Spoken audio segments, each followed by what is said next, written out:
I'm going to go ahead and share our screen. That's okay? So we can jump in. There you go. Can you guys see that? Yes. There you go. Well, thank you guys for inviting us. Just to let you know, all the things that we share with Sean and Mindy were completely personal. So we're not sharing any of those things tonight. So that was just between you, us, and the Olive Garden. So whatever you heard, you'll hear none of that. No, I'm totally kidding. But guys, thanks so much for inviting us here. And it's funny, as I look on this call, it's really humbling because we're looking at a lot of married couples who for sure has been married longer than us. And right. Again, we do, hopefully even some of the things we share will be helpful. And I will go ahead and jump in. But first, I just want to lift up the curtains. This is to take some months to go through this book and focus on our marriages is really special.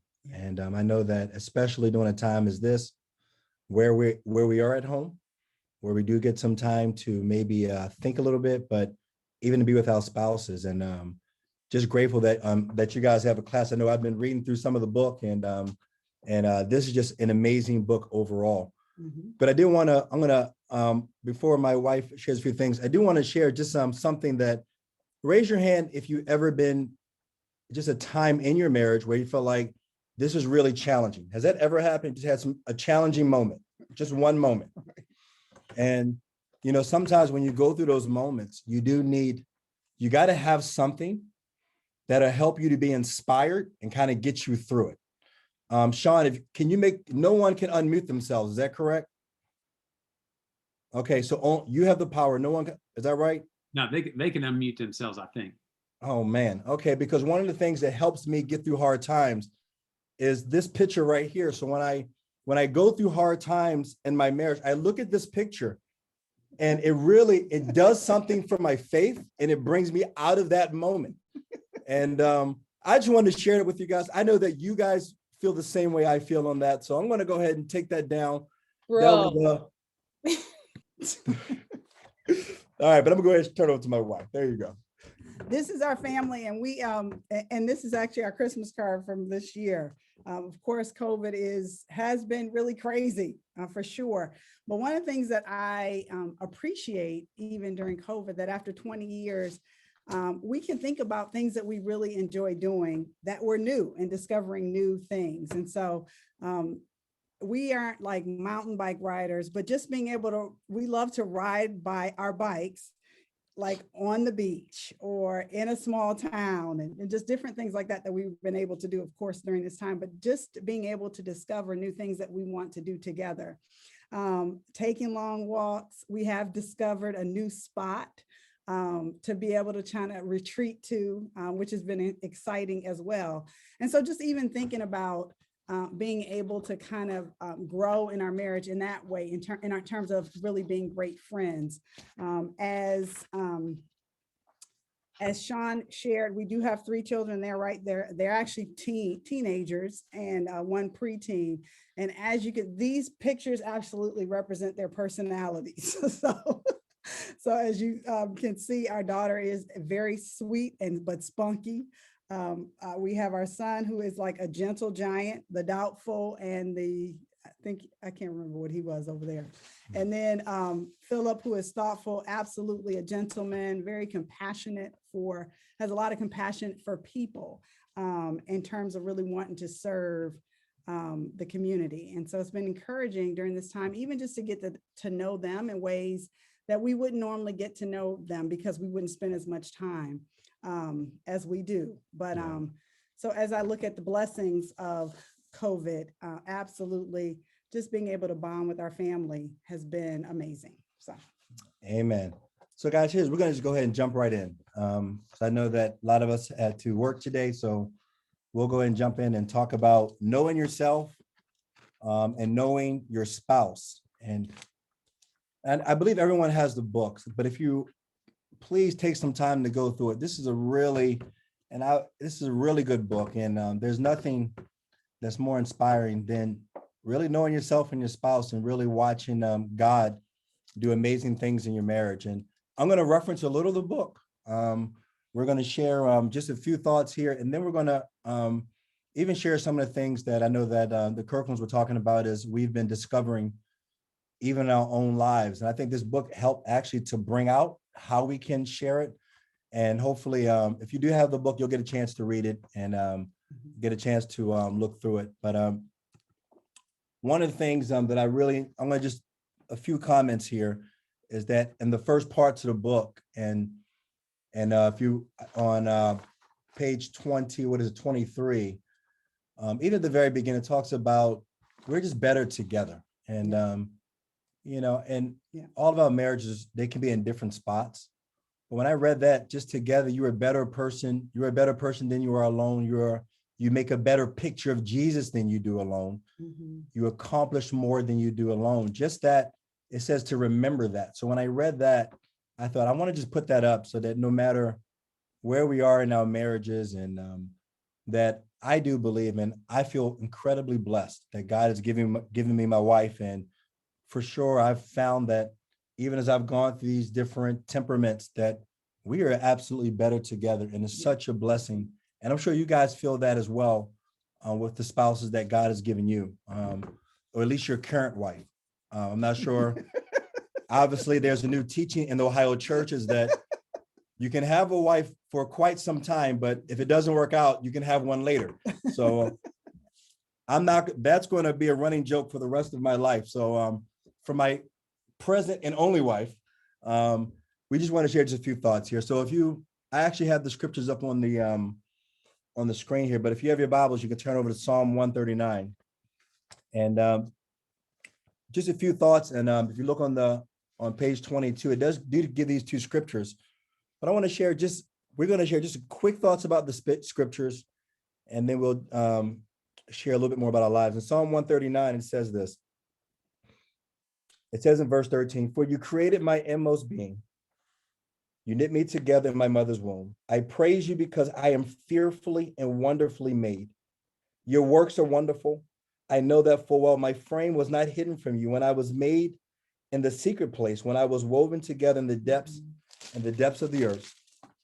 Your eyes saw my unformed body. All the days ordained for me were written in your book before one of them came to be." And I read that passage, and it's just a really inspiring passage. One of those passages that you do hold on to, and just understanding that we are fearfully and wonderfully made. And over in the book, it says about this verse here. It tells that God formed us all, and he had quite an imagination when he did. He made us to be different from one another. People are different in the way they feel, think, respond, and react. Yeah. Our Bible heroes had a common devotion and faith, but diverse strengths and weakness, dissimilar temptations and talents. And I think how many of us would say that our spouse's strengths and weaknesses complement us? And I know that when I read that and I look through, if I was reading through the book, I'm like, man, I am so grateful that God has given me this amazing wife that complements me in so amazing ways. But another challenge too, that sometimes that those differences can cause some friction, just a little bit of friction, not a lot. It could do just a little bit. We've had in 20 years, we've had one argument, one that I can remember.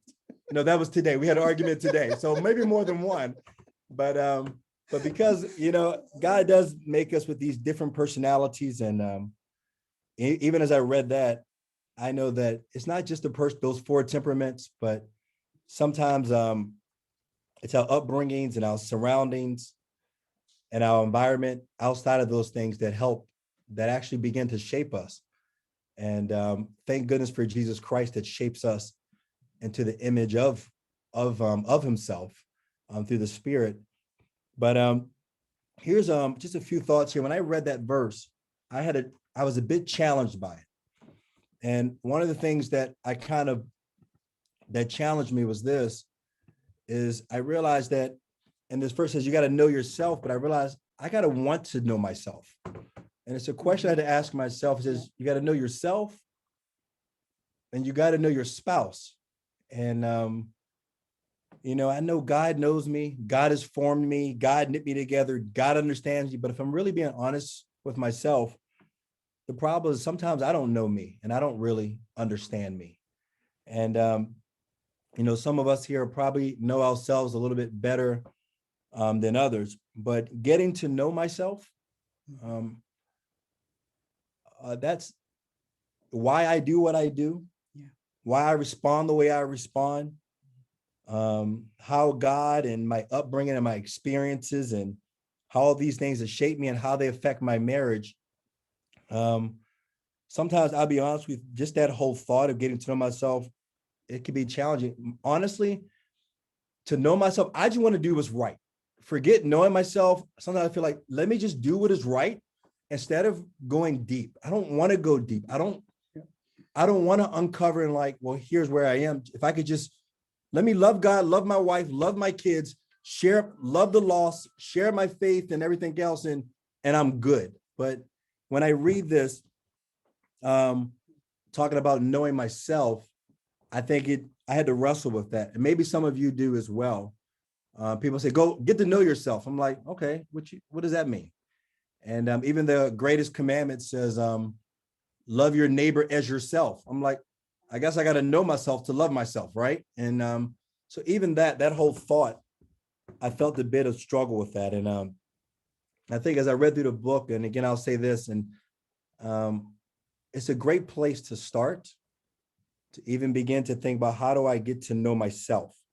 Because here's what I want, and this is what we all want. I want to be the best disciple I can be, but I'm in love with this woman, and if it takes me knowing myself for us to have a better marriage, if it takes me going deep, I'll do whatever it takes. My wife, she has to put up with a lot of me, and her putting up with me. There's a lot of things in my character and in my life, and I'm gonna share that in a few seconds here, but I know that she has to put up with a lot of me, and because of that, I'm like, I want to grow and I want to know myself. And the one thought that I had with that is that this whole COVID thing, I believe it was God slowing me down.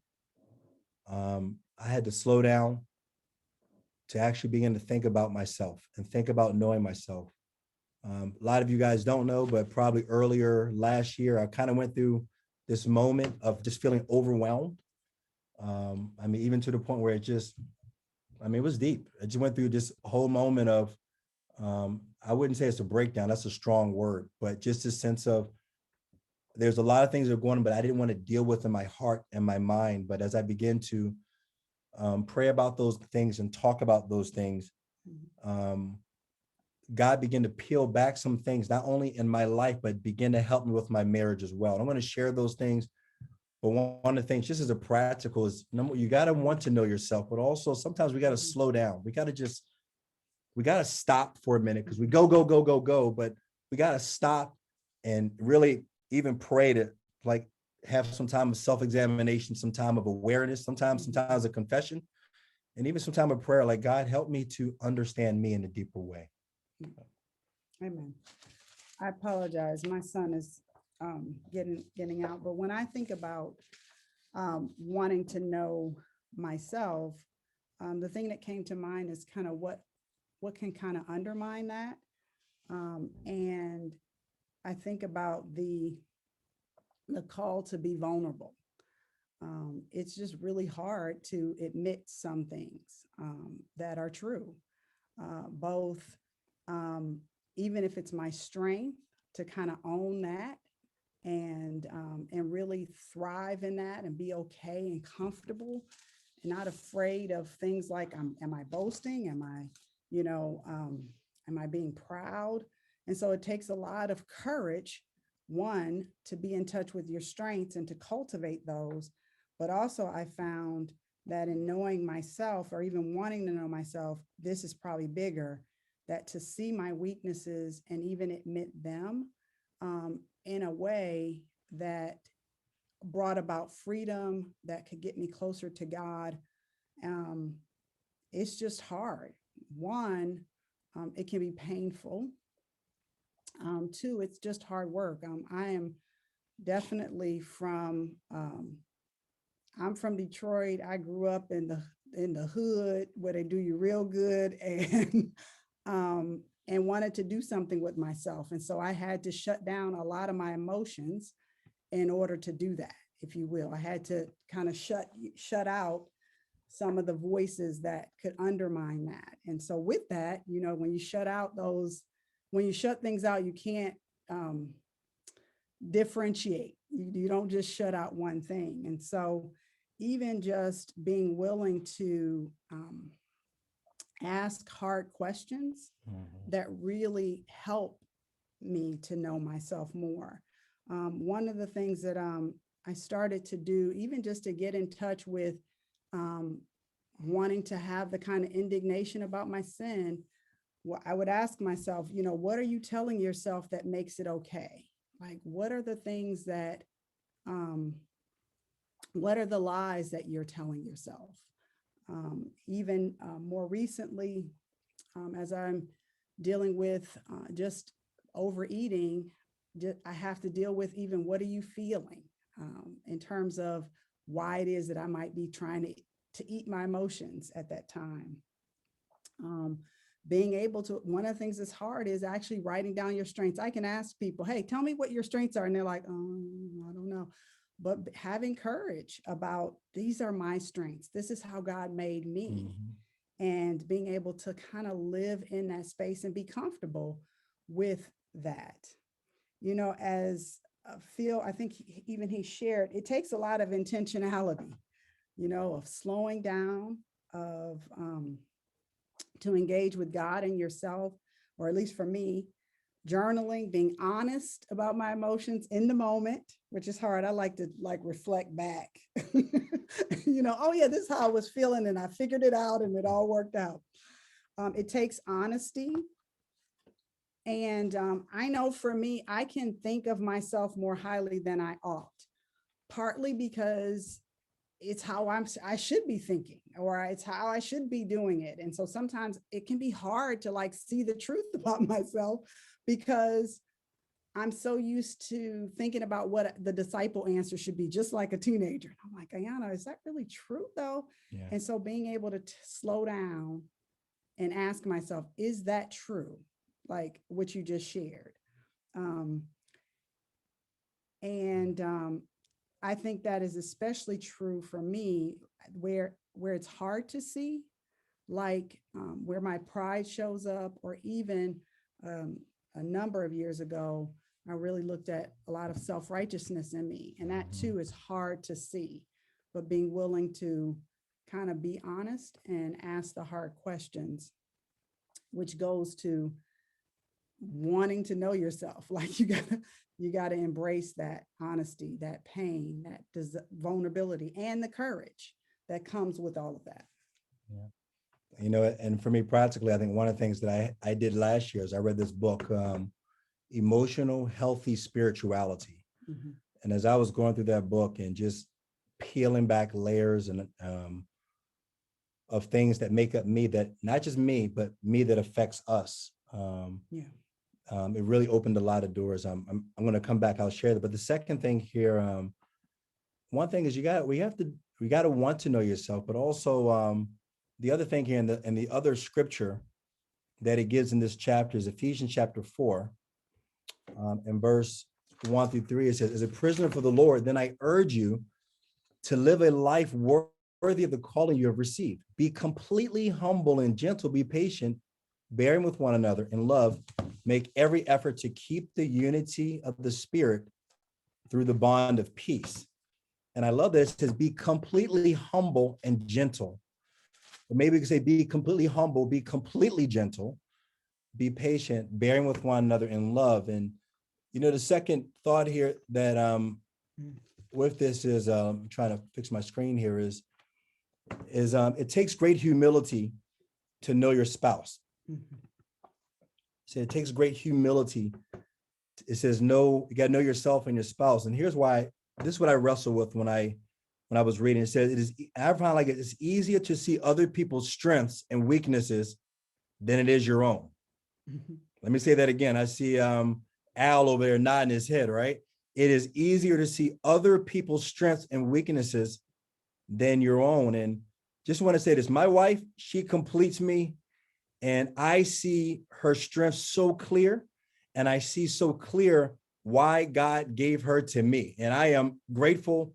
And at this moment right now here, every man should be nodding their head, looking at their wife like, I feel the same way. And if you're not doing that, this class means nothing to you, okay? So right now, this is a moment, if you can, go over there and give your wife a smooch and says, God has given me to you. So I'll start, give me a little something, something. There you go. Go ahead, go. Al, Angela, hug, little kissy wissy, there you go. All right. But now here's why I say this. And I wanted to start with that because, I see all of her strengths, but I also see the half a weakness that she has, because she only has a half a weakness. She doesn't have a full weakness. My wife has no weaknesses. That's the right thing to say on this call right here, that she has only a half a weakness. But here's where I think it takes great humility to get to know your spouse. And I'm going to share something that goes through my mind. I give you a disclaimer. It's not a true statement. What you're about to hear is not true, but it's only the author's twisted mindset. So I'm only sharing with you right now. This is what goes through my mind. When we disagree, if she doesn't respond in a Jesus-like perfect way, like I do, if she doesn't see the things in the right way, which is my way, it becomes because of her upbringing and her attitude and her sinful disposition, that in that moment, I can clearly see you have a weakness that you need to grow through. And in my mind, and none of us have thought this, just my sinful, twisted mind is thinking, here she goes again, right? And if she would only get it, then we wouldn't be arguing right now. And it's probably just me. None of us ever thinks that. And this is where, in my mind, I'm thinking, here's where she needs to grow. And of course, how she is responding has nothing to do with what I said, has nothing to do with how I said it, has nothing to do with me. It's all about her, and she is just overreacting. Right? And you guys agree, right? That is only me. I'm just twisted upstairs in my mind, and I'm off a few screws. But I think here's why it takes humility, because when I don't know myself, my pride and my self-righteousness keeps us from having the unity that we need to have. And if I begin to point fingers instead of realizing there are some things with me. So when I put these two things together, if I don't know myself, what tends to happen is I can tend to look at her and see all of her weaknesses and all of those things, but not understand that there are some things about me that is causing her to respond in that way. Does that make sense at all? Okay. And so it takes a lot of humility to get to know your wife. And so let me share this, and I'll turn to my wife, and then we'll just share some things that we're learning. And again, this is just where my mind goes. I'm brain dumping on you. And but when I went through this book, if you go through this book, right, and you go through the temperaments, I went through it, and I'm like, yep, this is my strength and my weakness. And then when I went to find out what my wife's was, I was like, yep, that's her strength. But here's where I got twisted again. I started to look at the weaknesses, and I thought, in my mind, yep, that's it. And I hope when she reads it, that she sees it too, right? Right? And she'll say, honey, you know something? I see it right here. And I'll be like, but and if anyone's been a Christian over a day, you're thinking, Phil, you're proud. And the answer is, you're right. And I think, because I realized that thinking, it is, because I'm learning myself, it's incredibly self-righteous, and it lacks humility. And but I think sometimes it's hard for us to communicate, because in my mind, I only see her, but I don't see myself. And again, I'm going to share right in a few seconds. She'll share, but I'm going to come back and share more personally, like some of the things that we're learning. But my point is, it takes incredible humility to get to know your spouse, because you got to know yourself first. I know, as Phil was telling me about this point, the things that I thought about in terms of it takes great humility is, even some of the things that he would share with me about himself, I could easily want to use against him instead of seeing it as an opportunity to actually be of help. And so sometimes, especially when we are in conflict or anything like that, there's just such a desire for me to win. And so I want to know Phil, because I want to know what causes insecurity and defensiveness so that that I can at least try not to communicate in ways that trigger those feelings, or even when it happens, then hopefully I can get back to trying not to do that or being more gracious. I do feel like I know Phil displays, and you probably see it in your marriage too, like the things that you do know about each other, you're able to be gracious with each other when you're doing things that actually are hurtful, but you're like, okay, you know what? I need to be gracious. I know that Phil, sometimes when I'm kind of snappy and moody, he's like, is it that time? Is your girlfriend coming? And I know for someone, he's not trying to say this is all the reason, but it helps him to be in this mindset of, I need to not egg this on. Like, I need to not, let's back up. Let's talk about this later. Like, she's not against me. And I see his humility in that he could disciple me on, you need to get it together, not go by all your emotions. But then he's like, you know what, this probably isn't the best time. And as I think about the humility that takes for him, even the other part of it in knowing is that we do have personality quirks, because we are very different from each other. But the more I know, and I can even identify, this is my quirk. Like, this is just me. I'm sorry that this matters. And the other day I told him, I said, the reason why that's such a big deal for me is because, I want this, but I realized, like, it helped him to appreciate, like, that's why she makes such a big deal about this. And I'm like, so I don't mean to, but, and likewise, when I'm able to hear, like, okay, this is what he's like, then I can help. Like, things don't matter to Phil a lot. And so he can lose stuff. And I'm like, okay, I guess we're going on a hunt to look for the keys, instead of getting upset or, here we are again, or, just whatever. It's like, it is what it is. And just, I think when we have the humility to know at least more and more about each other, it just promotes grace, that we can give to one another and even diffuse potential conflict. That's what I've seen, is the more we're able to be in touch with each other and able to think the best of each other, and yet at the same time, we do have expectations of being godly, and but oftentimes in the middle of things, we need the grace, as we're trying to figure it out. Amen. So we just want to just share so there's some takeaways just from that before we share, and then set you guys up with some questions in the breakout room. Is we got to make a decision I want to know myself, but also realize it does take incredible humility, because if you don't have the humility, it does become looking at the other person and pointing the finger rather than seeing, God, what is it about me that is creating this response?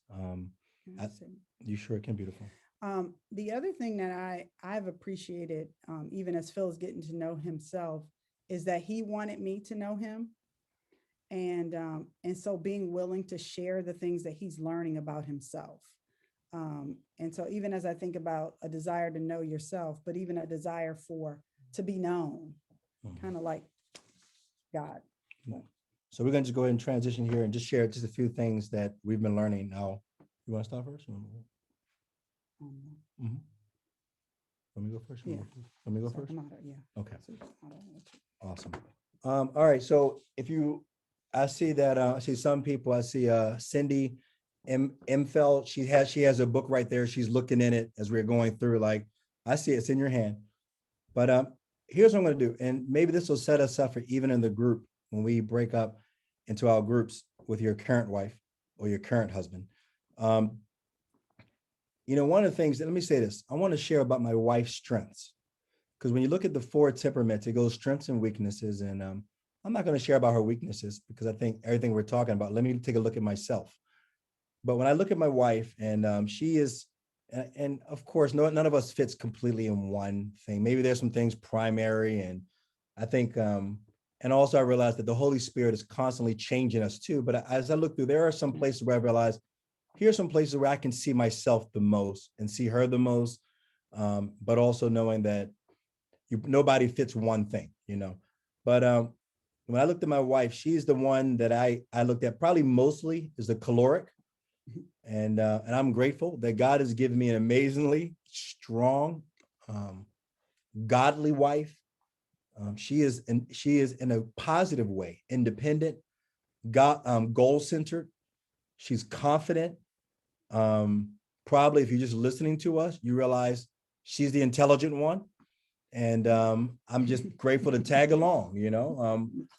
She is, no, but honestly, I think my wife is really smart. She's really intelligent, and she is a natural leader. And to be honest with you, there's a lot of things I see in her that I really believe that she's a better leader than I am.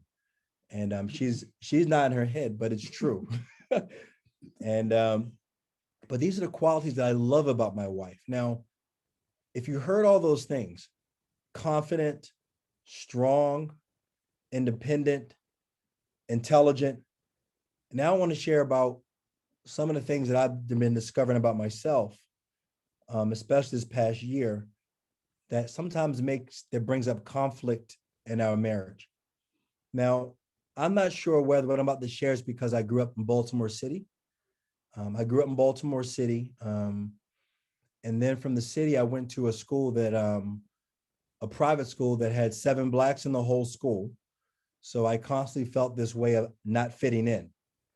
I'm not sure if it's because I have experiences in my life where I have some failures in my life that I've never let go of. And even to this day, at times as I'm getting to know myself, I realize there are some things in my life that I look at and I don't always feel like I experienced God grace. I feel like I failed where God is saying, I've forgiven you. Sometimes I just realize I haven't forgiven myself. So why do I say those things about the failures, about growing up in 2 different places, not feeling like I fit in? Here I am in a private school, but then going back to a community where a lot of my friends didn't really have the same ambition. So I didn't fit in the city, nor did I fit in the school. So all that to say that there's a lot of times where I feel this deep sense of insecurity, the sense of I'm not smart enough.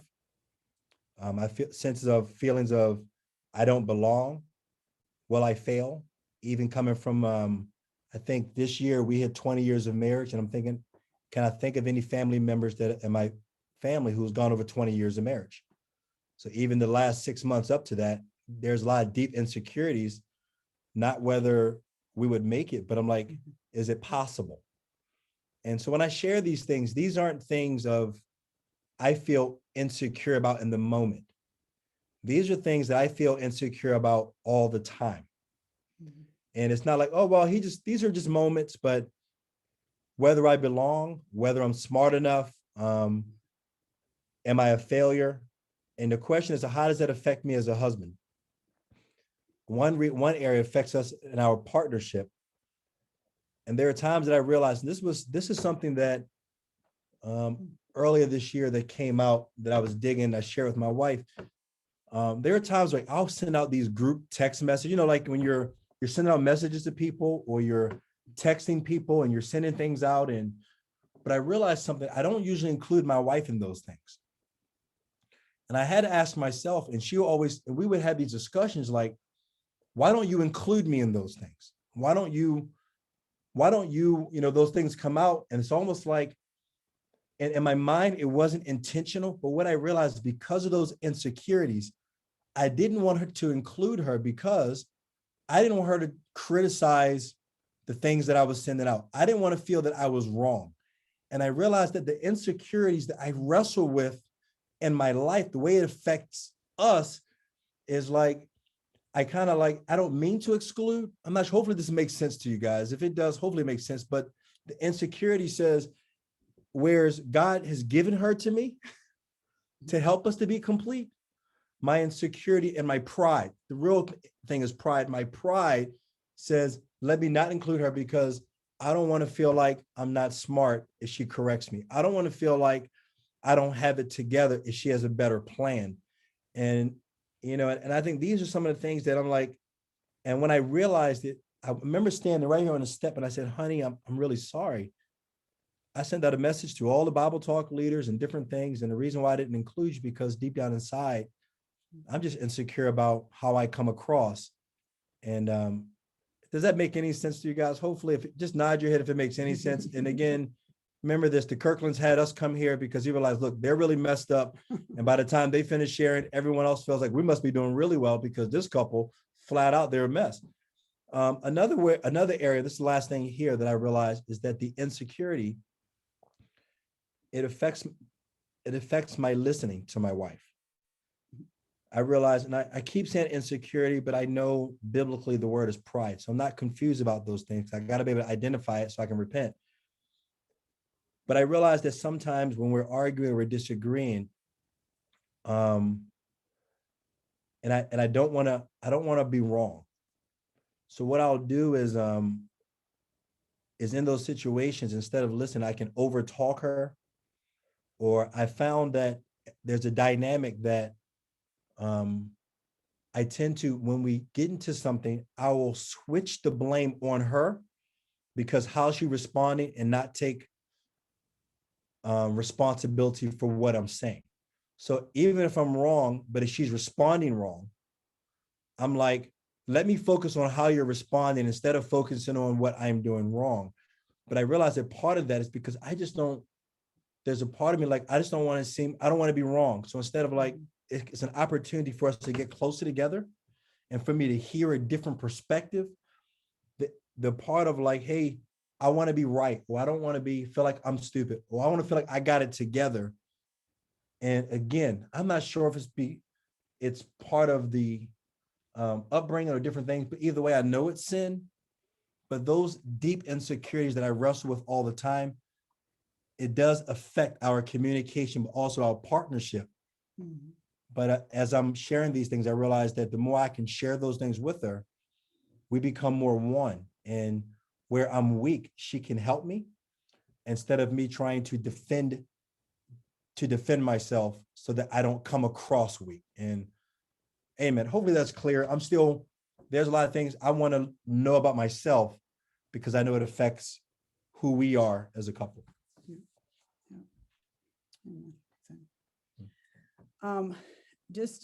So I got a chance to do the same thing with Phil in terms of identifying our personalities, and I'm going to talk about how we act in harmony with one another because of it. But he's the sanguine, but you probably knew that already. And his second one is the phlegmatic. Philip, really?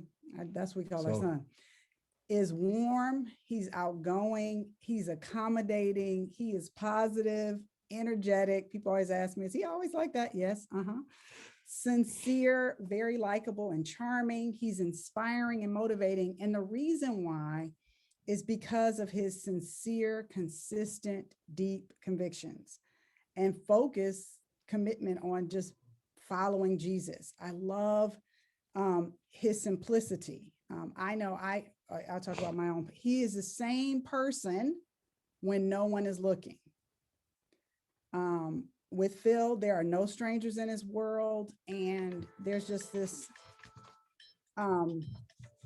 just to me, I'm very inspired because it's what I want. I'm like, if I could just be who I think I want to be, like, my personality is the caloric, as he said, and my passion for leading can just get ahead of me. As I overassert myself, dominating conversations because I process information fairly quickly, I can identify and focus on the problems. And so as you can see, as I'm doing that really quickly, and he's like, okay, wait a minute. I just want to be able to follow Jesus. And you're talking about all these other things, which are valid. And so again, just being able to kind of learn how to really apply the same amount of pressure, we can do great. The other thing about me, and I don't even know how this fits in, but I'm risk averse. And so all of my passion, I still am very risk averse. And the thing that I love about Phil, again, is that he's simple. And so where I can hesitate to act, is going to act where it's right to do it, if that makes sense. And I really do appreciate that part of him. Like, again, it's always inspiring to me. As I think about the ways in which we harmonize and work with each other very well, is I do know that about myself. And so I rely on Phil to kind of guard me from acting on my natural instincts, honestly. I look up to him in that way when he's quiet, when he's thinking, and I'm like, okay, I'll ask him, am I saying too much? And those kind of things, because I trust his judgment. Where I'm risk averse and would hide from conversations even. Phil does, sorry, my son is trying to get home. But where I can be risk averse and not want to deal with conversations, again, because it's right to do, Phil will have hard conversations and loving conversations. He's going to listen, he's going to go there. And it really has taught me, like, I need to go there. I need to have that conversation. I need to be courageous and listen and things like that. And so just as I see, again, his own strengths and mine working together, as we kind of, keep massaging it to be where it needs to be. I see where God works powerfully with us. And when we're off, I also see where Jesus starts to look blurry to us all, to both of us. And so just being able to kind of appreciate each other's difference. I always tell him, I do know him very well. I actually can take the tests, Myers-Briggs, and the test that determines these. And I get it right on. I'm like, honey, I already took the test for you and I know the answers. And she's right. And she's always perfectly right. I'm like, I know you, I got your test for you. But yes, so I do appreciate being able to work towards that kind of harmony, that we bring out the best in each other. We do. So, all right, time out, kiss break. And but hopefully some of this, and I think one of the things that we're actually done here, Sean, we do have the questions right here. But this is a life journey, and I still feel like there's so many areas that God is trying to peel back. That's just one. I could probably talk about different areas that I'm learning about myself. But one of the things that, even as we look and talk about these things, I find that it's always good just to kind of look at what is it that the Holy Spirit is saying that maybe he wants to see you grow in. Because I find that even in my heart, that I got to make sure that I'm not trying to say, here's what you need to grow in. But if I just take responsibility for my life and, not my life, but understand the things in my character, it always goes so much better. And so even right here, let me see if I can pull this up real quick.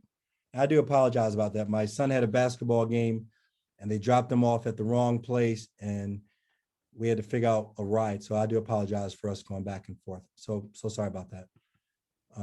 Oh, sorry. This is what we just did. We just kept going at, this is what we did, is talk about our different temperaments. Does your spouse agree with it? And we talked about this as far as the harmony. But oh, this is us now. When you really work on yourself and you work on and you know your wife, you actually become stronger and better together. And this is a picture of what God has done in us so that we could be and just to let you know that as muscular as that guy is, that's only my head. And there you go. But anyway, just a few things, even as we break into our rooms when it comes to knowing yourself. What about yourself, your temperament, or your character can disrupt the harmony that God desires for you to have in your marriage? So maybe that's a good question to think through. And I'm not sure if when you go into the chat and when you go into the breakout rooms, if you can actually, unless it's in the chat, but you might want to write it down. But is there anything in your temperament or your character that can disrupt the harmony that God desires for you to have in your marriage? And I know for me, as I talked about, that pride and that insecurity can disrupt our partnership, but also my ability to communicate and listen well. And I think with your wife or your husband, maybe a better question is, what about your spouse helps complete you to bring the harmony that God desires for your marriage? So it's more when you think about your spouse, what are some of the positive things? What are the things that you need that God has put in your spouse that helps you out? So it puts us in a place of really encouraging our wives, but also digging a little bit deeper with ourselves. Hopefully that's helpful. And Sean, Mindy, thank you so much for allowing us to share some of those things. Yes, thanks for having